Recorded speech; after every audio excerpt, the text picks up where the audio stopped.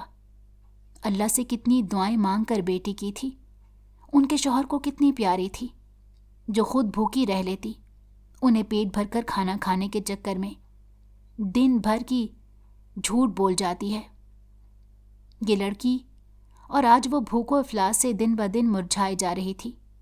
انہوں نے نوالا بنا کر اس کی ہونٹوں کی طرف بڑھایا۔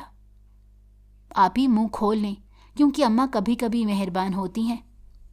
انہیں ضبط سے دیکھتی وہ نفی میں سر ہلاتی ہنس گئی۔ منہ کھول کر نوالا حلق میں لیا تو پیٹ کو سکون ملا۔ بے ساختہ خدا کا شکر ادا کیا۔ وہ آرام سے دونوں بچوں کو کھانا کھلانے لگی۔ اس دوران خود کے منہ میں ایک نوالا بھی نہیں ڈالا تھا۔ کھا لو میری بچی، میں جانتی ہوں تم نے کل سے کچھ نہیں کھایا، کھا لو۔ آپ نے بھی تو قہوے پر گزارا کیا ہے، چلیں خود بھی نوالا کھائیں، ابھی کھانا پڑے گا۔ کہتے ہی وہ رو دی تھی۔ دونوں ماں بیٹی ایک دوسرے کو کھلانے لگیں۔ چھوٹا بچہ اپنی ماں اور بہن کو روتا دیکھ کر اداس ہو گیا۔ نہ جانے یہ دن کب بدلیں گے، کیا ہم ساری زندگی یوں ہی غریب رہیں گے؟ وہ ان کا ہاتھ تھام کر ڈبڈبائی آنکھوں کے ساتھ پوچھ رہا تھا۔ ایسا کیوں بولتے ہو؟ کیا ابا کی باتیں بھول چکے ہو؟ بہت جلد تم دیکھنا ہم پھر سے خوشیوں بھری زندگی گزاریں گے۔ ہم پڑھ لکھ کر ابا کا نام روشن کریں گے، کسی بڑی پوسٹ پر نوکری کریں گے۔ میرے پیارے بھائی، بس خدا کی ذات پر بھروسہ رکھو۔ اگر وہ دکھ والے دن لاتا ہے تو خوشیوں بھرے دن بھی جلد لائے گا۔ بس صبر کرنا، اور زندگی میں بس خوشیاں رہیں تو جنت کیوں دی جائے؟ جنت اس کا انعام کی صورت میں دی جاتی ہے جو مشکلات ہم صبر و شکر کے ساتھ دنیا میں کاٹ آتے ہیں۔ اپنے بھائی کا سر شفقت سے چومتے ہوئے بھرائے ہوئے لہجے میں کہا۔ دونوں بہن بھائی ضرورت سے زیادہ سمجھدار تھے۔ انہیں لوگوں کے رویے اور گھر کے حالات نے بہت بڑا بنا دیا تھا۔ ماں اپنے بچوں کو ضبط سے دیکھ رہی تھی اور دل میں دعا مانگی کہ اللہ ان کے راستے ہموار کر دے۔ آپ ٹھیک کہتی ہیں، مجھے اللہ پر بھروسہ ہے۔ نینا کو پوری امید تھی کہ صبح چچا کے ساتھ جا کر اسے کوئی نہ کوئی کام ضرور مل جائے گا۔ وہ محنت مزدوری کر کے اپنے بھائی کو بہت اچھے سے پڑھائے گی۔ ماں دونوں سے دیکھتی مسکرا دی، لیکن اس مسکراہٹ میں چھپا درد کوئی نہیں پہچانتا تھا۔ میں نے اشرف چچا سے بات کی ہے کہ وہ مجھے اپنے بڑے صاحب سے ایک بار ملوا دیں۔ کچھ اپنے مطلب کا کام کر لیا کروں گی، گھر میں تھوڑی بہت آمدنی آئے گی، تبھی آپ کا علاج بھی کروا سکتی ہوں۔ لیکن بچے، تمہاری تو پڑھائی ابھی مکمل نہیں ہوئی۔ جانتی ہو نا تمہارے ابا کا کتنا بڑا خواب تھا کہ تم پڑھ لکھ کر ڈاکٹر بن جاؤ۔ دونوں کی آنکھیں بھیگ گئیں، لیکن جب تک وہ دوسروں کی راہ تکیں گے، محلے والے انہیں ختم وغیرہ پر بھی کوئی کھانے کی چیز بھیجتے تھے، ورنہ کبھی کسی نے جھوٹے منہ انہیں کھانے یا پیسوں کی صلاح نہیں ماری تھی۔ چچا اشرف جتنے مرضی اچھے سہی، لیکن چچی کا رویہ ان کے ساتھ کافی خراب تھا۔ امی، چچا کہہ رہے تھے وہ ضرور کوئی کام مجھے شام میں ہی دیا کریں گے تاکہ پڑھائی کے ساتھ میں اپنے گھر کا گزارا بھی چلا سکوں۔ ویسے تو آج کل کی حکومت کا فرض بنتا ہے کہ یتیم اور غریب بچوں کی کفالت کرے، لیکن یہ حضرت عمر کا دور نہیں جہاں کوئی بھوکا نہیں سوتا تھا۔ ماں نے دل سے دعا دی کہ اللہ اس کے کام بنا دے، ان کے بچوں کو بری نظروں میں نہ آنا پڑے۔ صبح وہ خود چچا اشرف سے بات کرنے کا ارادہ رکھتی تھیں۔ اگلی صبح نینا کالج جانے کے بجائے چچا کے انتظار میں کھڑی تھی کہ اگر کہیں سے آمدنی کا انتظام ہو جاتا تو گھر کی ضروری اشیاء خرید لیتی۔ ماں نہ جانے کتنی دعائیں پڑھ کر اس بھولی صورت پر پھونک چکے تھیں کہ اللہ ان کی بچی کو معاشرے کی بری نظر سے محفوظ رکھے۔ چچا کے آتے ہی ماں نے پھر سے سفارش کی کہ اگر کوئی بھاگ دوڑ کا کام ہوا تو بے شک کرنے کی ضرورت نہیں۔ ان کے ہمراہ وہ ایک عالی شان محل کے سامنے آ کر کھڑی ہو گئی۔ چچا، مجھے سمجھ نہیں آتی کہ دولت کو تقسیم کرنے میں اللہ نے اتنا تضاد کیوں رکھا؟ کسی کو تو اتنا دے دیا کہ نوٹ گننے تک کی فرصت نہیں، اور کچھ لوگ ہمارے جیسے بھی ہوتے ہیں۔ بیٹا، یہی تو اصل امتحان ہے۔ یہ دولت 4 دن کی رنگینی ہے۔ جتنی زندگی ان لوگوں کی تمہیں رنگین نظر آ رہی ہے، کسی کو اللہ دولت دے کر آزماتا ہے تو کسی کے ہاتھ سے اپنی دولت چھین لینے کے بعد اسے آزماتا ہے۔ اتنا یہ لوگ دل سے خوش نہیں ہوتے، کچھ کمی تو پھر بھی رہ جاتی ہے۔ مختار شاہ کسی دورے پر شہر سے باہر گئے تھے۔ اب چچا کو سمجھ نہ آیا کہ حنان شاہ سے ملوانا ٹھیک بھی ثابت ہوگا یا نہیں، کیونکہ چھوٹے صاحب کا سیاست کی طرف زیادہ رجحان نہیں تھا، وہ تو غریبوں سے ملنے سے گھبراتے تھے۔ بیٹا، بڑے صاحب تو آج کسی سلسلے میں دورے پر گئے ہیں اور نہ جانے وہ کتنے دنوں بعد واپس لوٹیں گے۔ اگر تم کہو تو میں تمہیں چھوٹے صاحب سے ملوا دیتا ہوں۔ چچا، آپ چاہیں مجھے کسی سے بھی ملوا دیں، مجھے تو صرف کام سے مطلب ہے۔ اشرف چچا کو بھی نوکری کسی جلسے کے دوران ہی ملی تھی، جہاں روتے ہوئے میڈیا کے اوپر آ گئے تھے۔ راتوں رات ہی مختار شاہ نے اپنی عزت بچانے کو انہیں اچھی خاصی نوکری دے ڈالی تھی۔ بعد میں ایمانداری سے نوکری کا دورانیہ خود ہی بڑھتا چلا گیا۔ اسے باہر کھڑے رہنے کا اشارہ کرتے ہوئے وہ خود اندر کی جانب چلے گئے۔ چھوٹے صاحب اس وقت ناشتہ نوش فرما رہے تھے۔ اس عالی شان محل کے ایک طرف حنان شاہ نے اپنا آفس کا کمرہ سجا رکھا تھا۔ صاحب، آپ سے کچھ درخواست کرنی تھی۔ دراصل میرے بہت ہی عزیز دوست کی بیٹی نوکری کی تلاش میں یہاں آئی ہے۔ ویسے میں بڑے صاحب سے ملواتا، لیکن آپ اگر اس کو نوکری دے دیں۔ اپنے باپ کی اس دریا دلی پر اسے پھر سے غصہ آیا۔ اشرف چچا پرانے ملازم نہ ہوتے تو شاید انہیں 4 باتیں سنا کر یہاں سے بھیج دیتا۔ کچھ سوچ کر سر ہلاتے ہوئے وہ ناشتہ کرنے لگا۔ آپ اسے کچھ دیر انتظار کروائیں، میرے ناشتے کے بعد آفس میں بھیج دیجیے گا۔ اشرف چچا کے لیے یہی کافی تھا کہ انہوں نے ملنے کے لیے حامی بھر لی ہے۔ نینا کو بے وجہ کا غصہ آ رہا تھا۔ یہ لوگ انہی کے پیسوں کا کھا کر اتنا نخرہ کیوں دکھاتے ہیں؟ کافی دیر انتظار کرنے کے بعد آخر کو بلاوا آیا۔ حنان شاہ غریبوں سے ملنا پسند نہیں کرتا تھا۔ حنان اپنے آفس کی فائل کو دیکھنے میں مصروف تھا۔ سر، ایک بار میری بات سن لیں پلیز۔ حنان شاہ نے پلٹ کر اس لڑکی کو دیکھا تو ٹھٹک گیا۔ وہ کافی دیر سے اس کے فارغ ہونے کا انتظار کر رہی تھی، لیکن یہ آدمی شاید صرف اپنے وقت کی اہمیت جانتا ہے، دوسروں کا وقت تو اس کے لیے اہمیت نہیں رکھتا۔ 17 سالہ کم عمر وہ بلا کی حسین اور معصوم تھی۔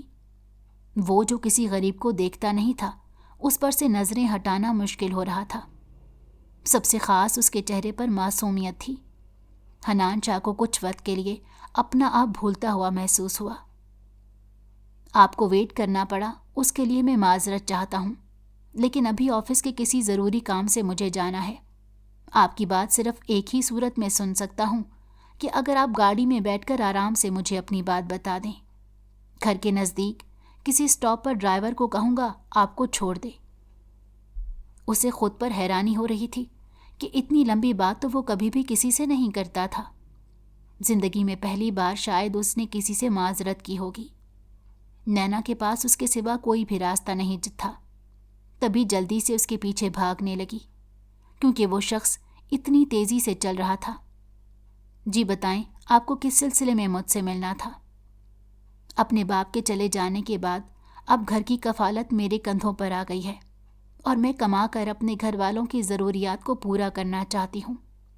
پڑھائی لکھائی میں ہمیشہ سے اول نمبر پر آتی رہی۔ اگر مجھے آفس میں کسی پوسٹ پر رکھ لیں گے تو میں شاید آپ کے کسی کام آ سکوں۔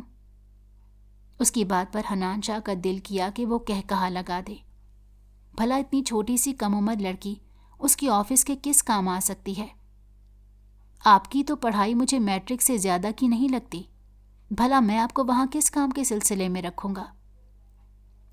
چچا اشرف ان دونوں کی باتوں کو بڑے غور سے سن رہے تھے اور انہیں دل میں کہیں نہ کہیں اطمینان بھی تھا کہ بچی ان کی نظروں کے سامنے ہے۔ میں کوئی بھی کام کرنے کو تیار ہو جاؤں گی۔ حنان شاہ کی نظریں بس اس کے چہرے کے گرد تھیں۔ ٹھیک ہے، کالج کے بعد آپ میرے لیے پرسنل سیکرٹری کا کام کریں گی۔ روز آپ کو ڈرائیور گھر سے پک اینڈ ڈراپ دے دے گا۔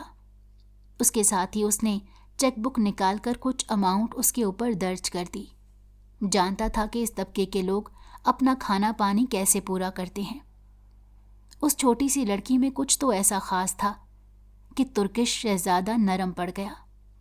معاہدے کے مطابق وہ ہر شام شاہ ولا میں جاتی تھی۔ اس کی والدہ پہلے تو کافی پریشان تھی، لیکن دھیرے دھیرے ان کا دل پرسکون ہونے لگا، کیونکہ نینا نے انہیں بتایا تھا کہ حنان شاہ بالکل بھی باقی مردوں جیسا نہیں ہے۔ وہ عورت کو عزت دینا اچھے سے جانتا تھا۔ نہ جانے کیوں یہ محبت صرف ایک طرف سے نہیں بلکہ دونوں طرف سے پروان چڑھ رہی تھی۔ مس نینا، آپ کا پڑھائی کے بعد کیا ارادہ ہے؟ اپنے بھائی اور اماں کے لیے اچھا سا گھر بناؤں گی، پھر ان کی زندگی کو خوشیوں سے بھر دوں گی۔ وہ لڑکی شاید اسی وجہ سے اتنی خاص تھی کہ اپنے سے پہلے وہ دوسروں کا سوچتی تھی۔ آپ کا اپنے لیے کیا کرنے کا ارادہ ہے؟ سر، مجھے تو کچھ چاہیے ہی نہیں۔ جب اماں اور بھائی خوش ہوں گے تو اپنے لیے زندگی میں اس نے کبھی کچھ نہیں مانگا تھا۔ کیا آپ کا شادی کرنے کا ارادہ نہیں ہے؟ بات کو گھما پھرا کر کرنے کے بجائے سیدھی بات کی۔ جی؟ دل تیزی سے دھک دھک کرنے لگا۔ کیا دعائیں اتنی جلدی قبول ہو جاتی ہیں؟ کہیں اس کے ساتھ کوئی مذاق تو نہیں کر رہا؟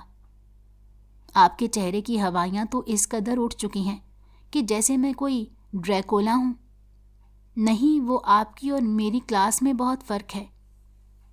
میرے خیال سے شادی کے بعد مرد عورت کی کلاس سے نہیں بلکہ عورت مرد کی پہچان سے جانی جاتی ہے۔ وہ بڑے تفصیلی انداز میں آج اس کا معائنہ کر رہا تھا۔ چھوٹی سی لڑکی کے بات کرنے کے انداز سے لگتا تھا کہ تجربے میں کافی ماہر ہے۔ سر سے کبھی اترا دوپٹہ نہیں دیکھا تھا۔ اس لڑکی کی مشابہت اس کی ماں سے بہت تھی۔ آپ کو میری ماں سے بات کرنی ہوگی۔ وہ دھیرے سے سر ہلا گیا، کیونکہ اپنے باپ یا ماں کو فی الحال وہ بتانے کی پوزیشن میں نہیں تھا۔ دونوں اس کا رشتہ اپنے سرکل کے لوگوں میں کر چکے تھے۔ مختار شاہ کا ماننا تھا کہ اسے پاکستان میں رہنا چاہیے، اس لیے اپنے خاندان کی لڑکی سے رشتہ پوچھے بغیر کر دیا تھا، اور اس کی ماں نے بھی ایموشنل بلیک میل کر کے ماموں کی بیٹی سے منگنی کا کہہ دیا۔ ان دونوں کے درمیان وہ پس کر رہ چکا تھا۔ زندگی میں پہلی بار اسے کوئی لڑکی پسند آئی تھی۔ نکاح کی رسومات کافی سادگی سے ہوئی تھیں۔ چچا اشرف اپنے گھر والوں کے ساتھ اس نکاح کے موقع پر شامل ہوئے، جبکہ نینا کا ننھا سا دل تیزی سے دھڑک رہا تھا۔ اچانک سے اس کا مقام بدل گیا تھا۔ نکاح مبارک ہو مسز۔ دھیرے سے اس کے کان میں سرگوشی کی تو وہ مزید خود میں سمٹ گئی۔ اس کے ماتھے پر ایک بھی سلوٹ نہیں آئی تھی، بلکہ مہمانوں سے بڑے اچھے طریقے سے مل رہا تھا۔ نینا کی ماں اپنی بیٹی کا بار بار ماتھا چومنے لگی ہوئی تھی۔ رخصتی کے مراحل طے پائے، لیکن اس بار صرف وہ اکیلی ہی نہیں بلکہ اس کی ماں اور چھوٹا بھائی بھی ساتھ ہی اپارٹمنٹ میں شفٹ ہوئے تھے۔ حنان شاہ نے سارا تو نہ سہی لیکن تھوڑی بہت وضاحت دے دی تھی۔ آپ بے فکر رہیں، میں آپ کی بیٹی کا خود سے بھی زیادہ خیال رکھوں گا۔ کبھی بھی اس کو کسی چیز کی کوئی کمی محسوس نہیں ہونے دوں گا۔ اس کی پیشانی سے چادر کو ٹھیک کرتے ہوئے نینا کی ماں کو دلاسا دیا۔ چھوٹا بھائی تو ایسے خوش ہو رہا تھا۔ کمرے کو بڑی خوبصورتی سے سجایا گیا تھا۔ ابھی قسمت پر یقین کر پانا مشکل ہو رہا تھا کہ یہ گھر اس کا ہے۔ آپ کو ایسا کیا نظر آیا کہ مجھ سے نکاح کر لیا؟ وہ واقعی جاننا چاہتی تھی کہ ایسا کیا خاص تھا کہ انہوں نے اپنے سرکل کی لڑکیوں کو چھوڑ کر اس سے شادی کر لی۔ تمہارا اعتماد اور تمہاری حیا، جو مجھے بہت قیمتی ہے۔ میں ایک ایسی حیادار عورت کا شوہر ہوں جو سینہ اٹھا کر فخر سے بتا سکتا ہے، اور آج سے میری ہر چیز تمہاری ہے۔ یہ گھر ہمارا ہے۔ تمہاری حیثیت اب وہ ہے جو میری پہچان ہے۔ دھیرے سے اس کی پیشانی چومتے ہوئے وہ اس کے مزید نزدیک ہوا۔ نینا بھی اس رشتے کو مزید مضبوط بنانا چاہتی تھی، کیونکہ کہیں نہ کہیں ایک مضبوط سہارے کی ضرورت تو ہر عورت کو ہوتی ہے۔ اب وہ اس کا محرم تھا، اس کا شوہر تھا، اسے ناراض کر کے فرشتوں سے لعنت تو نہیں کھانی تھی۔ ایک نسلی مرد اس بات پر بہت خوش ہوتا ہے کہ اس کی بیوی اس کے نام سے پہچانی جائے۔ ہیلو، کون بات کر رہا ہے؟ وہ نہیں جانتی کیوں، لیکن بس اپنے شوہر کی آواز سننا تھا کہ آنکھوں سے جھر جھر موتیاں کی طرح آنسو بہنے لگے۔ اچھی لڑکیوں کی طرح وہ بھی اسے اپنے شوہر کو ہی سب کچھ مانتی تھی۔ دل چاہا کہ ابھی اسے لاکھوں سوال کر ڈالے، لیکن خود پر ضبط کیا۔ اپنے اچھے بھائی کے مستقبل کے لیے اسے یہ قربانی بھی دینی پڑی۔ اس کی آواز بھر آئی اور حلق سے الفاظ نکلنے سے انکاری تھے۔ جانتا تھا کہ اس کے گھر میں سب کچھ ٹھیک تھا۔ میں یہاں تمہارا رونا دھونا سننے کے لیے فری نہیں بیٹھا۔ اگر کوئی بات نہیں ہے تو میں کال کاٹ دیتا ہوں۔ حنان کے بیگانہ لہجے پر دل کے ٹکڑے ٹکڑے کر گیا۔ کیا وہ اس کی خیریت بھی پوچھ نہیں سکتا تھا؟ دوسری جانب سے اس قدر بے مروتی کے ساتھ زہریلے جملے ادا کیے گئے کہ نینا کا دل ٹوٹ گیا۔ کچھ ہی دنوں میں اس شخص کا اس سے دل بھر چکا ہے۔ ویسے بھی خاندانی بیوی کے سامنے گلی محلے کا کچرا اسے کہاں نظر آئے گا؟ نینا کون سا اس کے سرکل کی امیر لڑکی تھی؟ ہر مہینے وہ پیسے بھیج کر اپنی طرف سے کیا فرض پورا کر لیتا۔ دل یکدم سے بے چین ہوا۔ اس کے گھر جانے پر معلوم ہوا تھا کہ وہ آج کل ترکش کے دورے پر ہے۔ چچا اشرف نے اسے رپورٹ دی تھی۔ جلدی آؤ، مجھے سمجھ نہیں آ رہا کون سا ڈریس پسند کروں۔ نکاح کے لیے تمہاری شادی کی تیاریاں بھی ساری میرے ذمہ پڑ گئیں۔ یہ آن لائن ڈیزائن تو مجھے سمجھ نہیں آ رہے۔ پیچھے سے آنے والی نسوانی آواز نے نینا کی توجہ اچانک سے اپنی جانب مبذول کی۔ اسے آج اس محاورے کی اصل سمجھ آئی تھی کہ پیروں تلے سے زمین کھسکنا کسے کہتے ہیں۔ اس کا دل دھک سے رہ گیا۔ وہ جس شخص کو اپنا دل دے بیٹھی تھی وہ تو کسی محل کا راجکمار تھا۔ اس عورت کی آواز کو وہ اچھے سے پہچان گئی تھی۔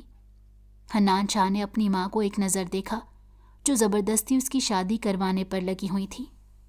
نینا کا یہ اختیار بنتا تھا کہ وہ اس سے سوال کرے، اس سے پوچھے کہ وہ بیوی کا حق کس کو دے رہا ہے۔ دل کے روگ ساری زندگی پھر سوگ بن جاتے ہیں۔ وہ کیسے قبول کرے گی کہ اس کے من پسند شوہر کی کوئی دوسری بیوی آ رہی ہے؟ کیا وہ اس کے لیے معنی نہیں رکھتی تھی؟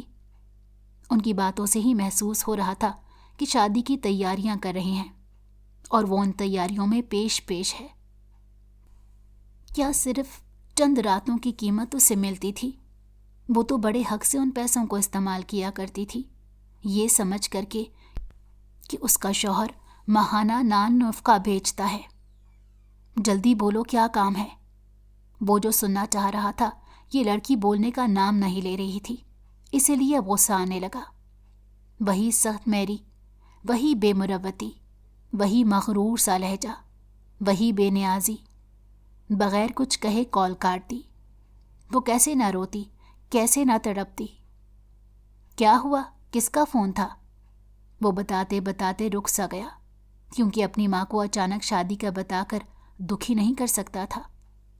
نینا سرمئی آنکھوں والی لڑکی نے اپنے آنسوؤں کو ہاتھوں کی پشت سے رگڑتے، اب مجھے یہاں مزید نہیں رہنا، میں اپنی ماں اور اپنے چھوٹے کا انتظام خود سے کر لوں گی۔ بھلا کوئی بھی نوکری کرنی پڑی، لیکن اس شخص کے دروازے پر دوبارہ نہیں جاؤں گی۔ یہ کرائے کا گھر تو خالی ہو سکتا تھا، یہاں سے وہ بھاگ جانا چاہتی تھی، اس لیے نہیں کہ وہ شخص آ کر اسے ڈھونڈ نکالے گا۔ اگر نینا کی اس کی زندگی میں تھوڑی سی بھی جگہ ہوتی تو وہ شخص اپنی ماں کو ضرور اپنی شادی کے بارے میں بتاتا، لیکن یہاں سے چلے جانا زیادہ بہتر تھا تاکہ وہ خود ان یادوں سے نکل سکے۔ میں تم سے پوچھ رہی ہوں کہ کس کا فون تھا؟ کیا پاکستان میں سب کچھ ٹھیک ہے؟ تمہارا رنگ ایک دم سے اڑ کیوں گیا؟ حنان نے چہرے پر دوبارہ مسکراہٹ سجائی اور سر نفی میں ہلایا۔ دل اندر سے بے چین ہوا کہ وہ لڑکی فضول میں بیٹھ کر اپنے قیمتی آنسو بہا رہی ہوگی۔ ایک بار وہ اس سے سوال کر لیتی تو حنان شاہ خوشی خوشی ساری وضاحتیں دینے پر تیار ہو جاتا۔ کیا اتنے دن اس کی محبت کو وہ سمجھ نہیں پائی؟ ساری امیدیں ٹوٹ چکی تھیں، اب کیا کہتی؟ نینا کی زبان پر کوئی لفظ آنے سے انکاری تھا۔ وہ لڑکی اس کے منہ پر کال ڈسکنیکٹ کر چکی تھی۔ نینا کو اندر سے لگا جیسے وہ مر گئی ہے۔ اسے اپنے اندر زندگی کا کوئی احساس دور دور تک محسوس نہیں ہو رہا تھا۔ وہ وہاں سے اٹھ کر لمبے لمبے ڈگ بھرتا اپنے کمرے میں واپس آ رہا تھا۔ اس کی کن پٹی سلگ رہی تھی۔ اس کی بیوی انتہا سے زیادہ بے وقوف تھی۔ آج تک سمجھتا آیا تھا کہ نینا کافی سمجھدار لڑکی ہے، لیکن اس کی اس حرکت نے بتا دیا تھا کہ وہ نہایت بے وقوف عورت ہے۔ جبڑا بھینچا ہوا تھا۔ اس کا ہر اٹھتا قدم اس کے اشتعال کو بیان کر رہا تھا۔ چچا اشرف سے وہ کئی بار پوچھ چکا تھا کہ اگر وہ نینا کے بارے میں کچھ بھی جانتے ہیں تو ٹھیک سے بتا دیں، لیکن انہوں نے کہا کہ رات کے اندھیرے میں وہ ماں بیٹی چھوٹے بھائی کو لے کر کہاں چلی گئیں اس بارے میں انہیں کچھ معلوم نہیں۔ وہ تو خود پریشان ہیں۔ اف، یہ لڑکی نہ جانے کہاں دھکے کھا رہی ہوگی۔ کنپٹی سہلاتے ہوئے وہ کافی پریشان تھا۔ تھوڑی ہی دیر بعد وہ نمبر ملا کر کسی کو سارا ڈیٹا دینے لگا تاکہ کھوج لگائی جا سکے۔ 24 گھنٹے کے اندر وہ یہ پتہ لگانے میں کامیاب ہو گیا تھا کہ اس کی بیوی اب کدھر ہے، اور جلد ہی روبرو ملاقات بھی ہونے والی تھی۔ پاکستان آنے کے بعد اس کی دنیا یوں بدل جائے گی اسے اندازہ بھی نہیں تھا۔ اپنی ماں کو وہ اچھے سے انکار کرایا تھا، کیونکہ اس کا ضمیر اس بات کی اجازت نہیں دیتا تھا کہ وہ مزید اپنے والدین کو دھوکہ دے۔ وہ کوئی دوسری شادی کرنے کا تمنائی نہیں تھا۔ اس کے لیے صرف ایک من پسند بیوی ہی کافی تھی۔ حنان کی ماں پہلے کافی غصہ بھی ہوئی تھی کہ ان کے بغیر وہ کیسے نکاح کر سکتا ہے، لیکن جب حالات کا تقاضا بتایا تو وہ خاموش ہو گئی۔ نینا کی ماں یوں بغیر بتائے چھوڑ آنے پر کافی ناراض رہی تھی۔ کہنے لگیں شوہر کو بغیر وضاحت دیے یوں چھوڑ کر آ جانا ٹھیک بات نہیں تھی۔ جیسا بھی ہے اب اس کے سر کا سائیں تھا۔ تمہارے چہرے کے تاثرات بتا رہے ہیں کہ مجھے یہاں دیکھنا تمہارے لیے ہرگز بھی خوشگوار ثابت نہیں ہوا۔ اپنے شوہر کو یوں بتائے بغیر چھوڑ کر آنا کس بیوی کو زیب دیتا ہے؟ ٹیبل کی دوسری جانب آ کر ٹشو باکس سے ٹشو کھینچ کر ہاتھ خشک کرتا وہ استہزائیہ مسکراہٹ اس کی جانب اچھالتا گویا ہوا تھا، جسے چند لمحے لگے تھے خود کو سنبھالنے میں۔ یقین دلانے لگی کہ جس سے بھاگنے کو اتنا دور آئی تھی لیکن بھاگ نہیں سکی۔ دل کی حالت خراب ہو رہی تھی اور آنکھوں سے پھر آنسو بہنے لگے۔ آپ کا ہونا یا نہ ہونا میرے لیے برابر ہے۔ آپ کو دوسری بیوی سے فرصت ملی یا نہیں، اور آپ گھر کے تماشے یہاں لگانے کو آ گئے۔ اس کے دل میں جو غبار تھا وہ زبان سے نکلنے لگا۔ غالباً یہ جس کا آفس ہے، تو برائے مہربانی آپ فضول گوئی چھوڑ کر انہیں بلا دیجیے، کیونکہ میری ان کے ساتھ میٹنگ فکس ہے۔ وہ سیلز گرل کا کام کر رہی تھی اور یہاں پر بھی اپنی پروڈکٹ کی پروموشن کرنے کو آئی تھی۔ حنان شاہ کا اپنی بیوی کو اس حلیے میں دیکھ کر خون کھول اٹھا تھا۔ اس کی آدھی ٹی شرٹ سے سفید بازو چھلک رہے تھے۔ اس ظالم ستمگر کو دیکھ کر وہ سارے نقصان بھولنے لگی تھی۔ اپنے دل کی حالت پر قابو پاتی وہ پل میں لہجے کو سرد بنا گئی، جبکہ اس کی بات پر مقابل کھڑے حنان شاہ کے چہرے کے عضلات ایک دم تن سے گئے، جن میں سختی گھلی تھی۔ میری بیوی ہونے کا ناجائز فائدہ مت اٹھاؤ۔ یہاں میں کوئی وضاحت دینے نہیں بلکہ واپس لینے آیا ہوں۔ اس وقت تمہیں چاہیے کیا تھا کہ تم مجھ سے سوال کرتی، لیکن بغیر کوئی سوال کیے تم تو اپنی جگہ ایسے چھوڑ کر بھاگی کہ میں نے کبھی زندگی میں تمہیں اعتماد ہی نہ دیا ہو۔ دایاں ہاتھ پینٹ کی جیب میں ڈالے وہ غور سے نینا کے چہرے کے اتار چڑھاؤ دیکھ رہا تھا۔ بایاں ہاتھ کھڑکی کی چوکھٹ پر جمائے وہ شدید ذہنی اذیت کا شکار اپنی کیفیت پر قابو پانے کی کوشش کر رہا تھا۔ اگر حنان کو اس سے محبت نہ ہوتی تو اپنی بیوی کو اچھے سے سبق سکھاتا۔ جب آفس کا دروازہ بند تھا، باہر کچھ فاصلے پر کھڑے مختار شاہ ان دونوں کی گفتگو سن چکے تھے۔ کتنے ہی پل خاموشی سے گزر گئے۔ ماشاءاللہ بیٹا، باپ کے بغیر نکاح کر لیا تھا تو گھر بھی بسا لینا تھا، کل کو معلوم ہو کہ کسی بچے کو لا کر میری گود میں بٹھا دو اور کہا کہ ابا حضور یہ تمہارے پوتے ہیں۔ وہ اندر گھس کر خاصی برہم ہوئے تھے۔ ایک اپنی دلی کیفیت عیاں ہونے کے ڈر سے خاموش تھا تو دوسرا کچھ کہنے کے لیے مناسب الفاظ تلاش کر رہا تھا۔ نینا کو بھی خوف سا آنے لگا تھا۔ جہاں یہ سن کر دل کو سکون پہنچا کہ ابھی تک حنان شاہ نے کوئی شادی نہیں کی، وہیں اب پھر سے ڈر پیدا ہو گیا کہ اگر مختار شاہ نے اسے قبول کرنے سے انکار کر دیا تو حنان کیا کرے گا؟ اگر تمہاری ماں مجھے تمہاری شادی کے متعلق نہ بتاتی تو آج بھی میں اپنی بہو سے ملنے سے رہ جاتا۔ نینا کے سر پر ہاتھ رکھتے وہ دھیمے سے مسکرا دیے۔ انہوں نے فیصلہ کیا تھا کہ اپنے بچوں کو اب مزید تکلیف نہیں دیں گے۔ سیاست چھوڑ کر نینا کی رخصتی لیتے وہ لوگ ملک سے باہر چلے گئے۔ اپنی ناراض بیوی کو بھی مختار شاہ نے کسی طرح منا ہی لیا تھا۔ بیٹی کی جو کمی تھی وہ نینا نے آ کر پوری کر دی۔ اگر آپ کو ہماری کہانی پسند آئی ہو تو ہمارے چینل کو لائک کریں اور سبسکرائب کر دیں۔ بیل نوٹیفیکیشن کو بھی آن کر دیں تاکہ ہماری آنے والی ہر مزیدار کہانی آپ کو وقت پر ملتی رہے۔